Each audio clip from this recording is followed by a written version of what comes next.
بسم اللہ الرحمن الرحیم۔ شروع اللہ کے نام سے جو رحمان و رحیم ہے۔ عما يتساءلون عن النبأ العظیم الذی هم فیہ مختلفون کلا سیعلمون ثم کلا سیعلمون۔ یہ لوگ کس چیز کے بارے میں پوچھ گچھ کر رہے ہیں؟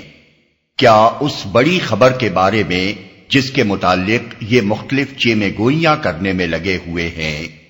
ہرگز نہیں، ان قریب انہیں معلوم ہو جائے گا۔ ہاں ہرگز نہیں، ان قریب انہیں معلوم ہو جائے گا۔ چیمے گوئیاں کرنے میں لگے ہوئے ہیں۔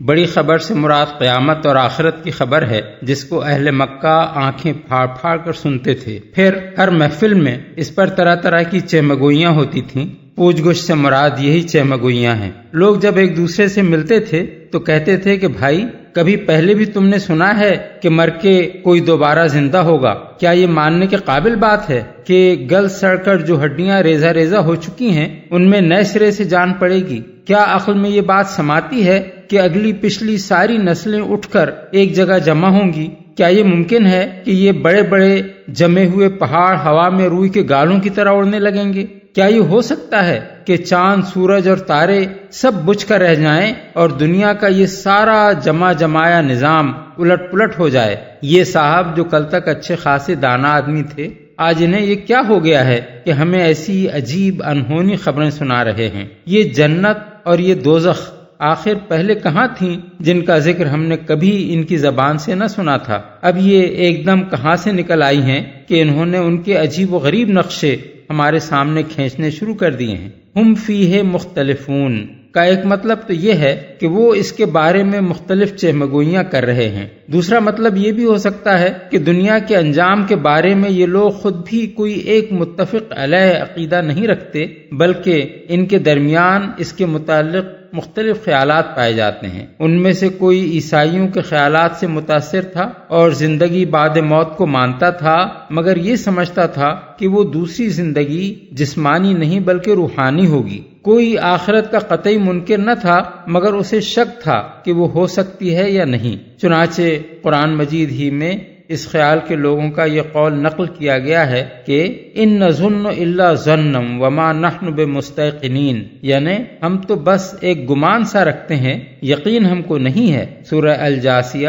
آیت 31۔ اور کوئی بالکل صاف صاف کہتا تھا کہ ان ہی الا حیاتنا الدنیا وما نحن بمبعوثین، یعنی جو کچھ بھی ہے بس ہماری یہی دنیا کی زندگی ہے اور ہم ہرگز مرنے کے بعد دوبارہ نہ اٹھائے جائیں گے۔ سورہ الانعام آیت 29۔ پھر کچھ لوگ ان میں سے دہریے تھے اور کہتے تھے کہ ما ہی الا حیاتنا الدنیا نموت و نحیا وما یہلکنا الا الدہر، یعنی زندگی بس یہی ہماری دنیا کی زندگی ہے، یہیں ہم مرتے اور جیتے ہیں اور گردش ایام کے سوا کوئی چیز نہیں جو ہمیں ہلاک کرتی ہو۔ سورہ الجاثیہ آیت 24۔ اور کچھ دوسرے لوگ دہریے تو نہ تھے، مگر دوسری زندگی کو ناممکن قرار دیتے تھے، یعنی ان کے نزدیک یہ خدا کی قدرت سے خارج تھا کہ وہ مرے ہوئے انسانوں کو پھر سے زندہ کر سکے۔ ان کا قول تھا من یحیی العظام وہی رمیم، یعنی کون ان ہڈیوں کو زندہ کرے گا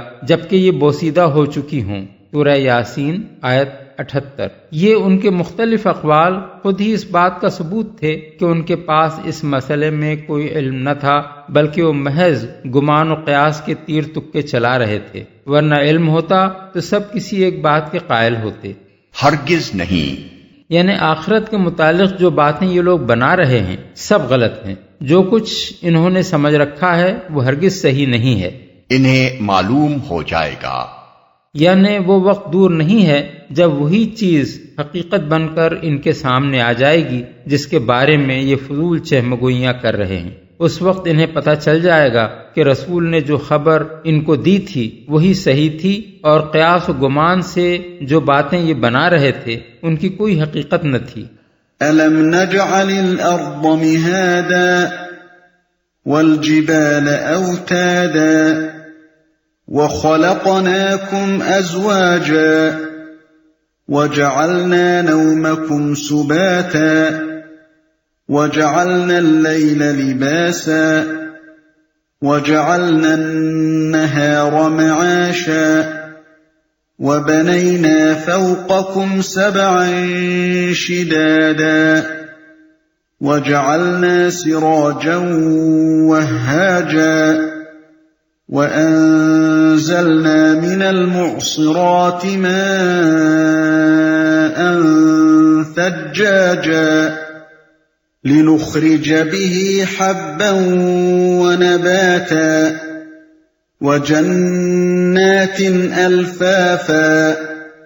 کیا یہ واقعہ نہیں ہے کہ ہم نے زمین کو فرش بنایا اور پہاڑوں کو میخوں کی طرح گاڑ دیا اور تمہیں مردوں اور عورتوں کے جوڑوں کی شکل میں پیدا کیا اور تمہاری نیند کو باعث سکون بنایا اور رات کو پردہ پوش اور دن کو معاش کا وقت بنایا اور تمہارے اوپر 7 مضبوط آسمان قائم کیے اور ایک نہایت روشن اور گرم چراغ پیدا کیا اور بادلوں سے لگاتار بارش برسائی تاکہ اس کے ذریعے سے غلہ اور سبزی اور گھنے باغ اگائیں۔ زمین کو فرش بنایا۔ زمین کو انسان کے لیے فرش یعنی ایک پرسکون قیام گاہ بنانے میں قدرت و حکمت کے جو کمالات کار فرما ہیں ان پر اس سے پہلے تفہیم القرآن میں متعدد مقامات پر تفصیلی روشنی ڈالی جا چکی ہے۔ معاش کا وقت بنایا یعنی رات کو اس غرض کے لیے تاریک بنا دیا کہ اس میں تم روشنی سے محفوظ رہ کر زیادہ آسانی کے ساتھ نیند کا سکون حاصل کر سکو، اور دن کو اس مقصد سے روشن بنایا کہ اس میں تم زیادہ سہولت کے ساتھ اپنی معاش کے لیے کام کر سکو۔ زمین پر باقاعدگی کے ساتھ مسلسل رات اور دن کا الٹ پھیر کرتے رہنے کے بے شمار فوائد میں سے صرف اس ایک فائدے کی طرف اشارہ یہ بتانے کے لیے کیا گیا ہے کہ یہ سب کچھ بے مقصد یا اتفاقاً نہیں ہو رہا ہے، بلکہ اس کے پیچھے ایک بڑی حکمت کام کر رہی ہے جس کا براہ راست تمہارے اپنے مفاد سے گہرا تعلق ہے۔ تمہارے وجود کی ساخت اپنے اندر سکون و راحت کے لیے جس تاریکی کی طالب تھی وہ رات کو، اور اپنی معیشت کے لیے جس روشنی کی طالب تھی وہ دن کو مہیا کی گئی ہے۔ تمہاری ضروریات کے عین مطابق یہ انتظام خود اس بات کی شہادت دے رہا ہے کہ یہ کسی حکیم کی حکمت کے بغیر نہیں ہوا ہے۔ 7 مضبوط آسمان قائم کیے۔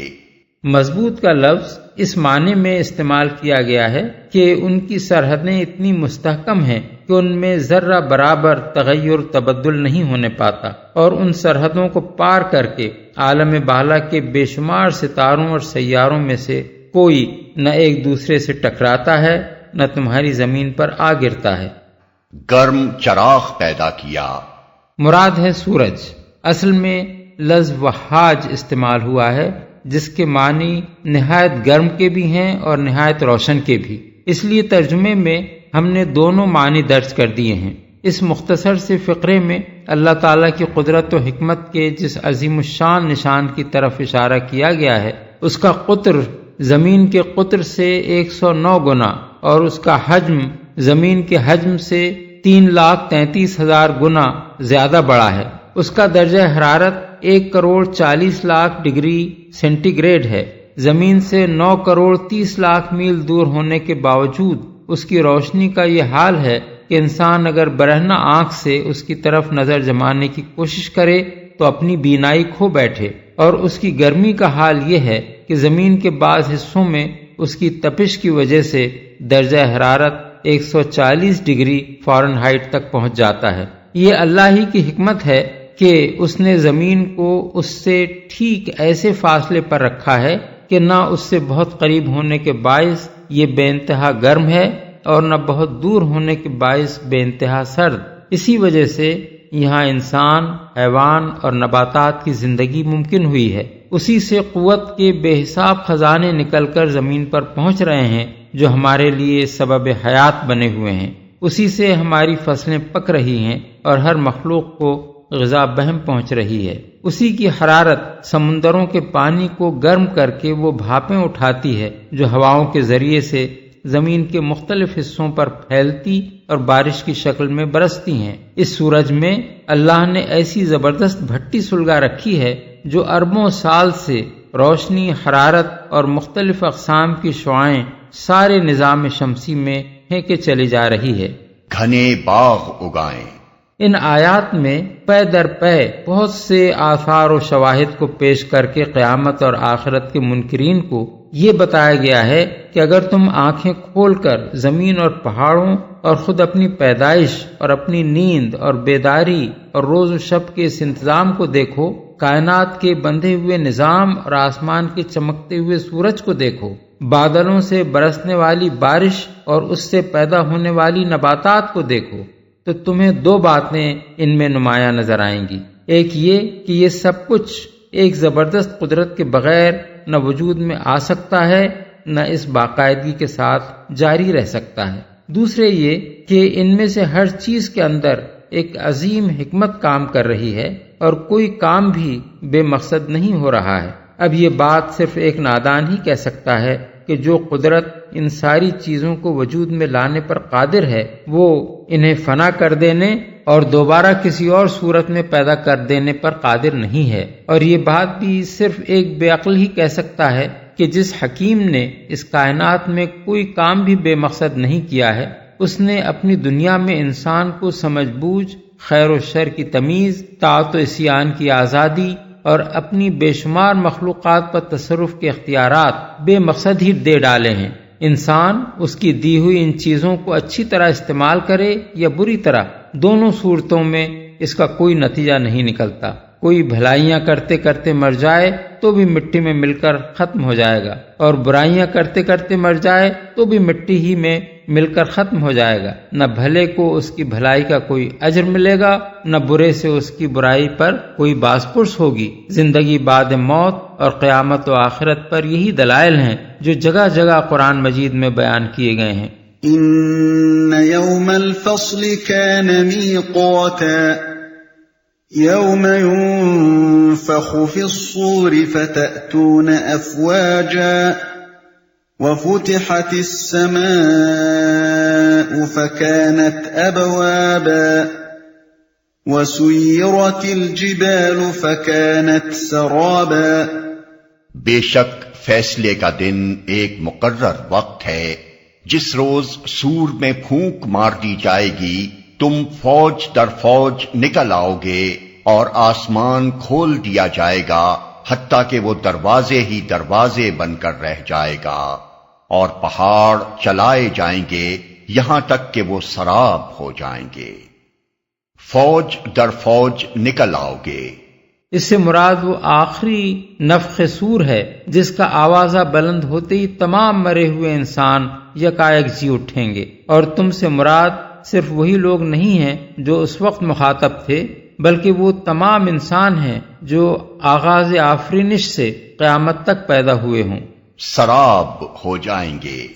اس مقام پر یہ بات ذہن میں رہنی چاہیے کہ یہاں بھی قرآن کے دوسرے بہت سے مقامات کی طرح قیامت کے مختلف مراحل کا ذکر ایک ساتھ کیا گیا ہے۔ پہلی آیت میں اس کیفیت کا ذکر ہے جو آخری نفخ صور کے وقت پیش آئے گی، اور بعد کی دو آیتوں میں وہ حالت بیان کی گئی ہے جو دوسرے نفخ صور کے موقع پر رونما ہوگی۔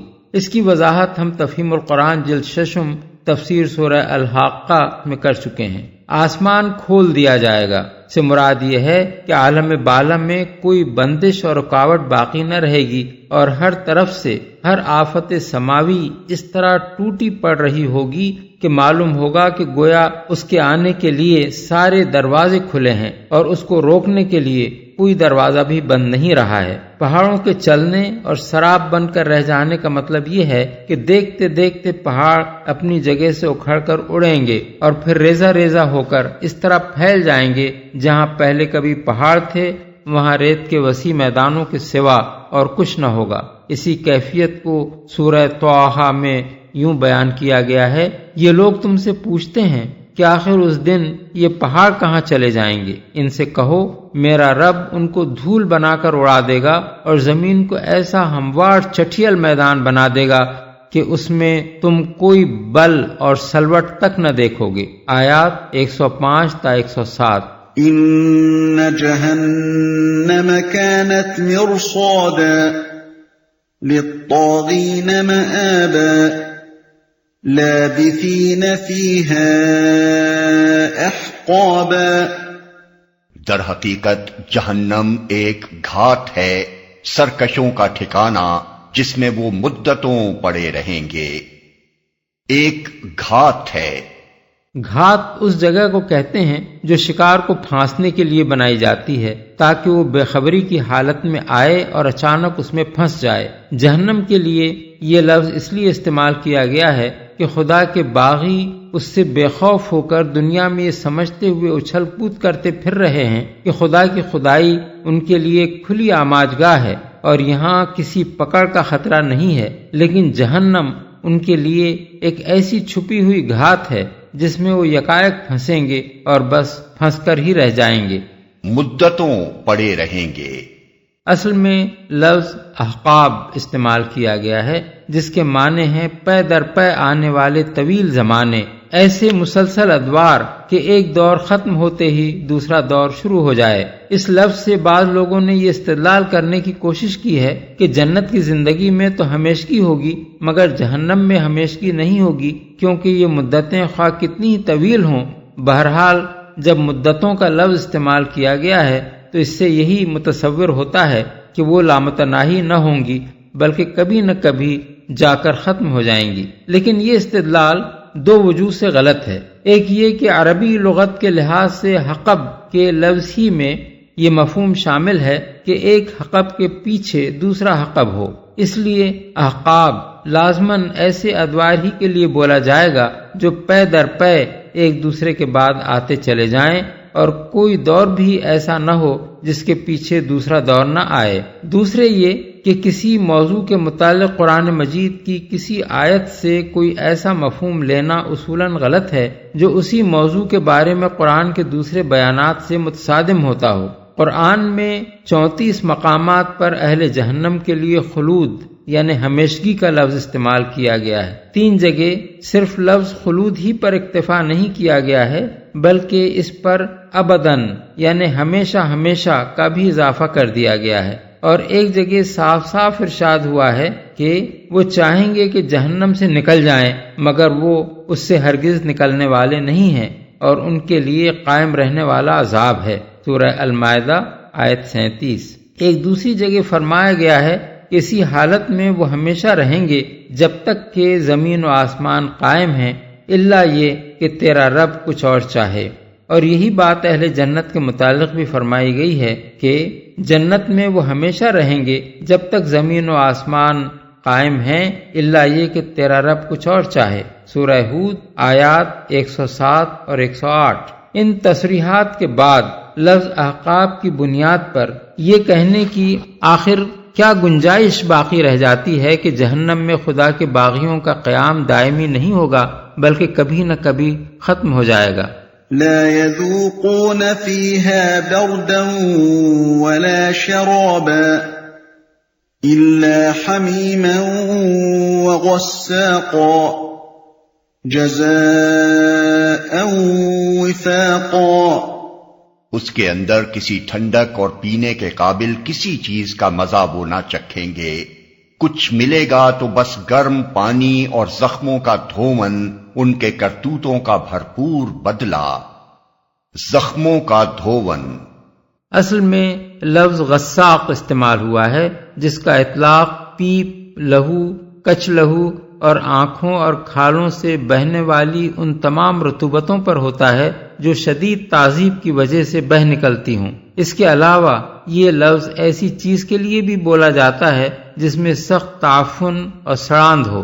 انہم كانوا لا يرجون حسابا وكذبوا بآياتنا كذابا وكل شيء احصيناه كتابا فذوقوا فلن نزيدكم إلا عذابا۔ وہ کسی حساب کی توقع نہ رکھتے تھے اور ہماری آیات کو انہوں نے بالکل جھٹلا دیا تھا، اور حال یہ تھا کہ ہم نے ہر چیز گن گن کر لکھ رکھی تھی۔ اب چکھو مزہ، ہم تمہارے لیے عذاب کے سوا کسی چیز میں ہرگز اضافہ نہ کریں گے۔ بالکل جھٹلا دیا تھا۔ یہ ہے وہ سبب جس کی بنا پر وہ جہنم کے اس خوفناک عذاب کے مستحق ہوں گے۔ ایک یہ کہ دنیا میں وہ یہ سمجھتے ہوئے زندگی بسر کرتے رہے کہ کبھی وہ وقت نہیں آنا ہے جب انہیں خدا کے سامنے حاضر ہو کر اپنے اعمال کا حساب دینا ہو۔ دوسرے یہ کہ اللہ تعالیٰ نے اپنے انبیاء کے ذریعے سے ان کی ہدایت کے لیے جو آیات بھیجی تھیں انہیں ماننے سے انہوں نے قطعی انکار کر دیا اور ان کو جھوٹ قرار دیا۔ لکھ رکھی تھی یعنی ان کے اقوال و افعال، ان کی حرکات و سکنات، حتیٰ کہ ان کی نیتوں اور خیالات اور مقاصد تک کا مکمل ریکارڈ ہم تیار کرتے جا رہے تھے، جس سے کوئی چیز چھوٹی ہوئی نہ تھی، اور وہ بے وقوف اس سے بے خبر اپنی جگہ یہ سمجھے بیٹھے تھے کہ وہ کسی اندھیر نگری میں جی رہے ہیں جہاں وہ اپنی مرضی اور خواہش سے جو کچھ چاہیں کرتے رہیں، اس کی کوئی باز پرس کرنے والا کوئی نہیں ہے۔